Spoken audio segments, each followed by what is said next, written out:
Hello everyone, welcome back to my YouTube channel. तो आज मैं आपको बीएड फर्स्ट ईयर के जो है ये सब्जेक्ट है, देखिए क्या है इसका नाम, लर्निंग एंड टीचिंग। तो इसके बारे में कुछ कॉन्सेप्ट क्लियर करूँगी। तो देखिए सबसे पहले हम सिलेबस की बात कर लेते हैं। तो कोर्स कंटेंट में जो यूनिट 1 है, देखो अच्छा एक चीज़ और, ये हमारा 80 मार्क्स का पेपर आता है। 80 मार्क्स में 20 इंटरनल असेसमेंट होते हैं इसमें, और आपको हर यूनिट में से टोटल 4 यूनिट होती हैं, जिनमें से आपको एक एक क्वेश्चन अटैम्प्ट करना होता है। और बाकी एक फर्स्ट यूनिट कंपलसरी होती है, जिसके अंदर 4 मार्क्स के क्वेश्चन होते हैं। ठीक है, तो इस टाइप से रहता है। तो चलिए यहाँ पर क्या है, सबसे पहला यूनिट 1 की अगर मैं बात करूँ, यहाँ पे दे रहा है कि टीचिंग यानी टीचिंग कॉन्सेप्ट, नेचर टीचिंग का क्या होता है, और इसके इम्पोर्टेंस क्या क्या होते हैं टीचिंग के, और इसके फेज़ ऑफ टीचिंग क्या क्या होंगे। तो ये सारी चीज़ें आपको करनी होगी। फेज़ ऑफ टीचिंग के अंदर आपको pre active phase, interactive phase और पोस्ट एक्टिव फेज़, ये सारा पूरा मिला के एक ही क्वेश्चन बनता है। नेक्स्ट है टीचिंग, यानी टीचिंग में आपको यहाँ पे डिफरेंस बताने हैं, डिफरेंस बिटवीन इंस्ट्रक्शन, ट्रेनिंग और इंडोक्ट्रिनेशन, इन तीनों के बीच में डिफरेंस बताना होगा। नेक्स्ट है level of teaching, memory, understanding और रिफ्रैक्टिव टीचिंग। और लास्ट है थ्योरीज ऑफ टीचिंग, जो है फॉर्मल थ्योरीज, डिस्क्रिप्टिव थ्योरीज और नॉर्मेटिव थ्योरीज। आपको पता है इनमें से थ्योरीज ज़रूर दिखती हैं, 4 नंबर में हो सकता है आपको यहाँ से एक क्वेश्चन दिख जाए। बाकी जो शुरू के देखो ये टोटल 4 है, 4 में से अगर आप 3 बुलेट्स को भी कंप्लीट कर ले तो एक क्वेश्चन ईजिली अटैम्प्ट कर लोगे 16 मार्क्स का। ठीक है, तो चलिए हम यूनिट 1 के पहले बात करते हैं। यूनिट 1 का एक टॉपिक 1 मैं आपको बताती हूँ क्या रहेगा। मतलब सबसे पहले मैं आपको बताऊँगी टीचिंग के नेचर, कॉन्सेप्ट और इंट्रोडक्शन के बारे में। तो चलिए स्टार्ट करते हैं इसको। तो ये है हमारा टॉपिक, यूनिट 1 का फर्स्ट टॉपिक यही है कि टीचिंग कॉन्सेप्ट और नेचर को क्लियर करना। तो सबसे पहले हमें पता होना चाहिए कि टीचिंग की डेफिनेशन क्या है और इसकी मीनिंग क्या है। तो देखो मैंने इसको थोड़े से एक नोट्स बना रखे हैं आपको, आप इसके हेल्प से समझो इसको। यहाँ पे क्या बोल रहा है कि जो टीचिंग है वो एक कॉम्प्लेक्स प्रोसेस है। टीचिंग एक कॉम्प्लेक्स प्रोसेस है that brings a socially desirable behaviour change in a person, जो कि एक सोशली डिज़ायरेबल बिहेवियर चेंज लेकर आता है किसी भी पर्सन के अंदर। और जो बिहेवियरल चेंज का मतलब होता है इम्प्रूवमेंट इन नॉलेज, यानी उसकी नॉलेज में इम्प्रूवमेंट आना, मतलब बिहेवियर एज अ पॉजिटिव तरीके से होगा। The main function of teaching is make learning effective. जो टीचिंग का मेन फंक्शन होता है ना, वो क्या होता है, लर्निंग को इफेक्टिव बनाना होता है। ठीक है, the teaching process would get completed as a result of teaching activity, यानी कि जब टीचिंग एक्टिविटी कंप्लीट हो जाती है, यानी तो वो उसी का रिजल्ट होता है लर्निंग। जब टीचिंग एक्टिविटी कंप्लीट हो जाती है तो उसी का ही रिजल्ट क्या होता है, लर्निंग होता है। Hence teaching and learning are very closely related. इसका मतलब क्या है, जो टीचिंग और लर्निंग होता है ये दोनों आपस में क्या होते हैं, क्लोजली रिलेटेड होते हैं।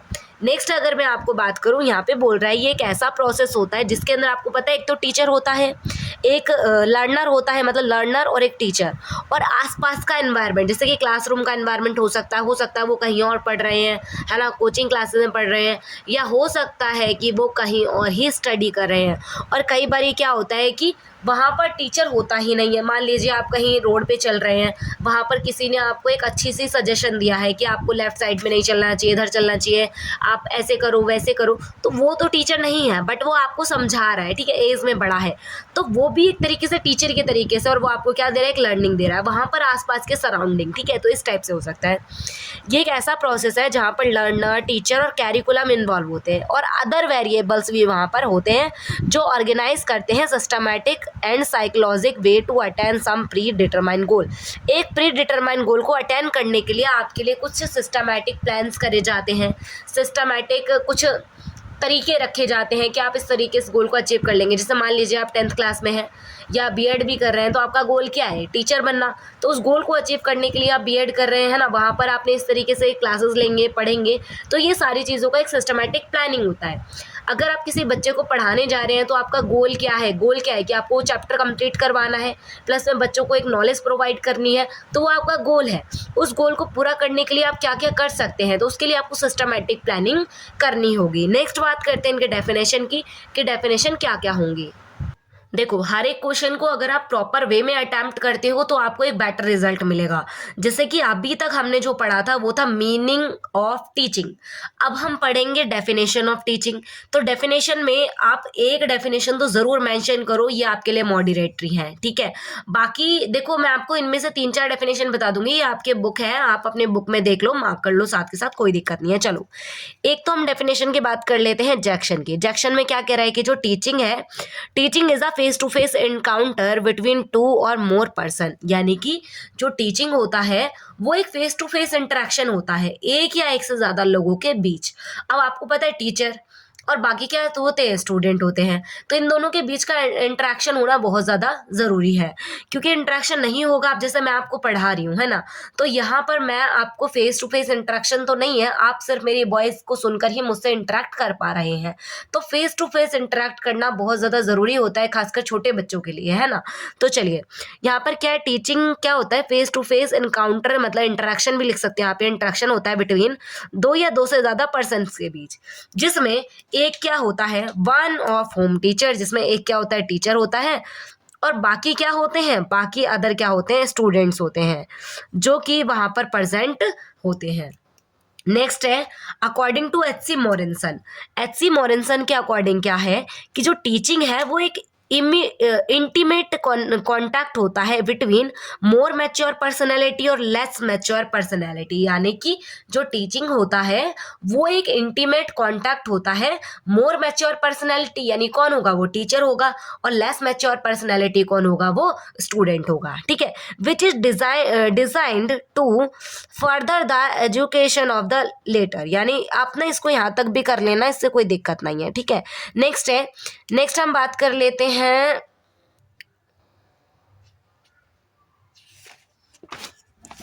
नेक्स्ट आप बीओ स्मिथ की डेफिनेशन देखो, ये भी बहुत अच्छी है। बीओ स्मिथ की डेफिनेशन में क्या है कि जो टीचिंग है वो एक सिस्टम ऑफ एक्शन है जो इंटेंडेड टू प्रोड्यूस लर्निंग। जो टीचिंग है वो एक ऐसा प्रोसेस होता है, आप यहाँ पे लिख सकते हैं, टीचिंग एक ऐसा प्रोसेस है जो 101% प्रोड्यूस करता है लर्निंग को, ठीक है। Teaching is a system of action which produce learning. आप इसको इस तरीके से भी याद रख सकते हैं।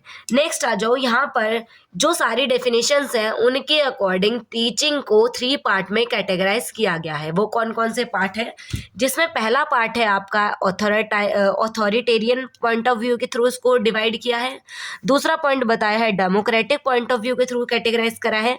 अगला है लेजर फेयर के थ्रू इसको कैटेगराइज किया है। देखो यहाँ पे नीचे के साइड जब आप आएंगे ना तो आपको यहाँ पे फिर से ये टेबल मिल जाएगा। देखो, जो टीचिंग है उसको 3 पार्ट में कैटेगराइज किया गया है, जिसमें कि फर्स्ट क्या है, अथॉरिटेरियन टीचिंग, जिसको बोलते हैं सत्तावादी, यानी जो टीचर सेंटर होता है। क्या होता है, टीचर सेंटर होता है। नेक्स्ट आपका होता है डेमोक्रेटिक।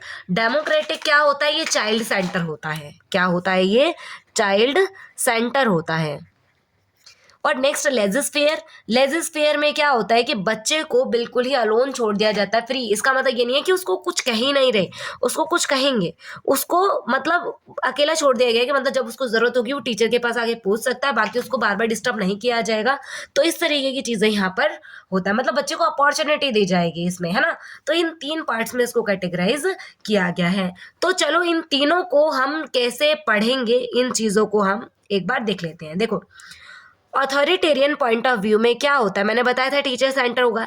इसमें क्या होता है, टीचर अपने अकॉर्डिंग पढ़ाता है, उसे जो समझ आता है वो करवाएगा, बाकी उसे फर्क नहीं पड़ता कि बच्चे को समझ आ रहा है नहीं आ रहा, मतलब टीचर यहाँ पे कंफर्ट जोन में है, ठीक है। तो ये चीजें होती हैं, यानी टीचर बोल रहा है इसको लर्न कर लो, ठीक है। मतलब बेसिकली यहाँ पर रोट मेमोराइजेशन पे ज़्यादा ध्यान दिया जाता है, मतलब उनसे चीज़ों को रटवाया जाता है, उन्हें समझाया नहीं जाता, बोलते हैं इसे रट लो, लर्न कर लो, ये चीज़ें होती हैं। तो चलो, under this point of view H C. Morrison, ये किसका पॉइंट ऑफ व्यू था, एच.सी. मॉरिसन का पॉइंट ऑफ व्यू था। उनके अकॉर्डिंग मतलब एच.सी. मॉरिसन ने कब कहा था, 1954 में उन्होंने कहा था। क्या कहा था कि उन्होंने डिफाइन करा टीचिंग को अथॉरिटेरियन पॉइंट ऑफ व्यू के हिसाब से। According to this point of view, इस पॉइंट ऑफ व्यू के हिसाब से टीचिंग एक ऐसी एक्टिविटी थी जो कि कैसी थी, मेमोरी लेवल ओनली, यानी यहाँ पर सिर्फ बच्चों को रटवाने पे फोकस किया जाता था, वो सिर्फ मेमोरी लेवल थी। This teaching does not develop thought and view point और एटीट्यूड इन द प्यूपिल। यानी प्यूपिल पता ही कौन होते हैं? प्यूपिल वो स्टूडेंट होते हैं जो कल को जाके टीचर बनेंगे। प्यूपिल क्या होते हैं? वो टीचर होते हैं जो कि क्या बनेंगे, कल को जाके टीचर बनेंगे, वो स्टूडेंट होते हैं। तो यहाँ पर उनके अंदर कोई भी न्यू थॉट, कोई भी आइडिया, ये सब चीज़ें जनरेट नहीं होती हैं। This teaching does not develop, ये तो हो गया the teacher too can impart incorrect knowledge. मतलब यहाँ पर टीचर क्या करता है, अपने तरीके से पढ़ाता है, क्या करना है क्या नहीं करना, आप इस लाइन को स्किप कर सकते हैं। Such teaching is known as thoughtless teaching. इस टाइप के टीचिंग को हम थॉटलेस टीचिंग भी कहते हैं, क्योंकि इसका कोई मीनिंग नहीं निकलता। In this teaching process whatever a teacher teach according to our will. यानी यहाँ पर टीचर अपने अकॉर्डिंग पढ़ाता है। The pupil will have to accept, और जो बच्चे होते हैं वो इस चीज़ को एक्सेप्ट कर लेते हैं बिना समझे, बिना कुछ बोले। नेक्स्ट क्या है यहाँ पर, We can say that authoritarian teaching is a teacher center। यहाँ पर हम अथॉरिटेरियन टीचिंग को टीचर सेंटर टीचिंग भी कह सकते हैं, ठीक है।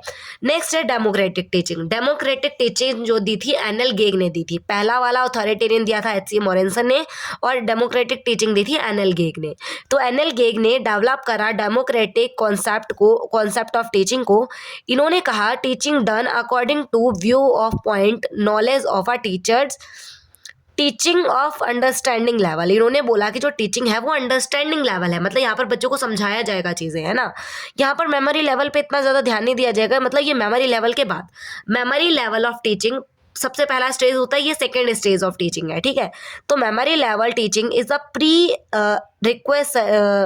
Requisite. Firstly some content is memorise and then it's understood. पहले बच्चों को बोला जाता है आप इसको देखो समझो क्या है ये, उसके बाद उनको चीज़ें समझाई जाती हैं। तो यहाँ पर ये चीज़ करी जाती है। Firstly some content is memorise and then it's understand. पहले बच्चों को बोला जाता है इसको आप लर्न कर लो, मेमोराइज कर लो, माइंड में बिठा लो, उसके बाद उनको समझाया जाता है।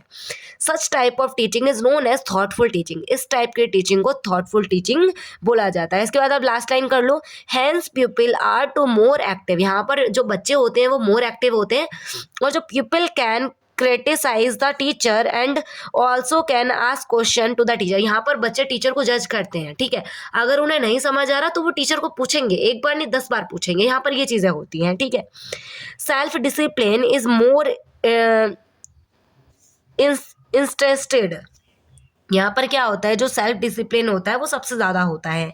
नेक्स्ट लेजर फेयर के अंदर क्या होता है कि यहाँ पर बच्चों को उनके अकॉर्डिंग समझाया जाता है। ये वाली टीचिंग मेनली बड़ी क्लासेस में आपको देखने को मिलती है। तो वहीं अगर मैं बात करूँ, लेजर फेयर को रिफ्लेक्टिव टीचिंग भी कहते हैं, और ये दिया था किसने दिया था, ब्रू बैक्चर ने इसको दिया था। उन्होंने डिफाइन करा था टीचिंग को अकॉर्डिंग टू इस पॉइंट ऑफ व्यू के। This type of teaching is more difficult than memory level and understanding level. ये जो टीचिंग है बाकी दोनों लेवल से काफ़ी ज़्यादा हाई लेवल की होती है, काफ़ी ज़्यादा डिफिकल्ट होती है। और प्लस में जब तक आप मेमोरी लेवल और अंडरस्टैंडिंग लेवल को क्रॉस नहीं करेंगे तब तक आप रिफ्लेक्टिव टीचिंग को, इसको लेजर फेयर टीचिंग को गेन नहीं कर सकते, ठीक है। This 2 levels are must for reflective teacher. मतलब रिफ्लेक्टिव टीचिंग के लिए वो दोनों लेवल आपको कंप्लीट होने चाहिए। Without achieving memory and understanding level, reflective level teaching not possible. यानी कि जब तक आपने मेमोरी लेवल और अंडरस्टैंडिंग लेवल को क्रॉस नहीं करा है तब तक आप रिफ्लेक्टिव टीचिंग को गेन नहीं कर सकते। नेक्स्ट है, in other word it is highly thoughtful activity. इसका मतलब ये है कि सबसे ज़्यादा हाईली थॉटफुल एक्टिविटी है ये। In this both people and teacher are participate. इसमें टीचर भी और पीपल भी दोनों ही पार्टिसिपेट करते हैं और ये प्रोड्यूस करते हैं इनसाइट्स को, ठीक है। और ये काफ़ी ज़्यादा हाई लेवल की टीचिंग होती है।